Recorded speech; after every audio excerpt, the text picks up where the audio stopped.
ശബരിമല സ്വർണ്ണക്കവർച്ച വിവാദത്തിനിടെ ഇന്നും നാളെയും ദേവസ്വം ബോർഡ് യോഗം ചേരും. അജണ്ടയിൽ ഇല്ലെങ്കിലും ശബരിമല സ്വർണ്ണക്കവർച്ച യോഗത്തിൽ ചർച്ചയാകും.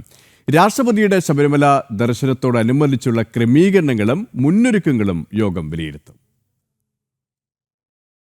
ശബരിമല സ്വർണ്ണക്കവർച്ച ദേവസ്വം ബോർഡിന് കുരുക്കായി മാറുന്നതിനിടയിലാണ് യോഗം ചേരുന്നത്. അജണ്ടയിൽ സ്വർണ്ണക്കവർച്ച വിഷയമില്ലെങ്കിലും യോഗത്തിൽ ചർച്ചയാകും.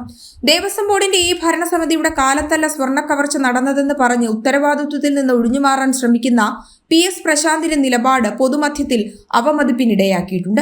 ഉണ്ണികൃഷ്ണൻ പോറ്റിയെ തള്ളിപ്പറഞ്ഞുവെങ്കിലും ശബരിമലയിലെ ദ്വാരപാലക ശില്പത്തിലെ സ്വർണത്തിന് എന്തുപറ്റി എന്ന ചോദ്യത്തിന് ഉത്തരം പറയുവാൻ ബോർഡിന് ബാധ്യതയുണ്ട്. അതിനാൽ തന്നെ യോഗത്തിൽ വിഭിന്ന അഭിപ്രായങ്ങൾ ഉയരാൻ സാധ്യതയുണ്ട്. മാത്രമല്ല, സ്പോൺസർമാരെ എങ്ങനെ കണ്ടെത്തിയെന്ന ചോദ്യത്തിനും ദേവസ്വം ബോർഡിന് മറുപടി പറയേണ്ടി വരുന്ന സാഹചര്യത്തിൽ തുടർന്നുള്ള നിലപാടുകളും യോഗത്തിൽ ചർച്ചയായേക്കും. ആഗോള അയ്യപ്പ സംഗമത്തിനേറ്റ കനത്ത പരാജയവും യോഗത്തിൽ ചർച്ചയാകാനിടയുണ്ട്.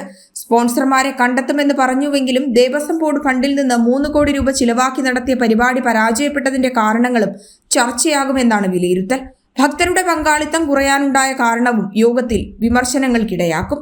ഈ മാസം 22-ന് ശബരിമല ദർശനത്തിനെത്തുന്ന രാഷ്ട്രപതിക്കായുള്ള സുരക്ഷാ ക്രമീകരണവും മുന്നൊരുക്കങ്ങളും യോഗത്തിൽ ചർച്ചയാകും. ദേവസ്വം ബോർഡ് ആസ്ഥാനത്ത് ഇന്നും നാളെയുമാണ് യോഗം ചേരുക. ജനം, തിരുവനന്തപുരം.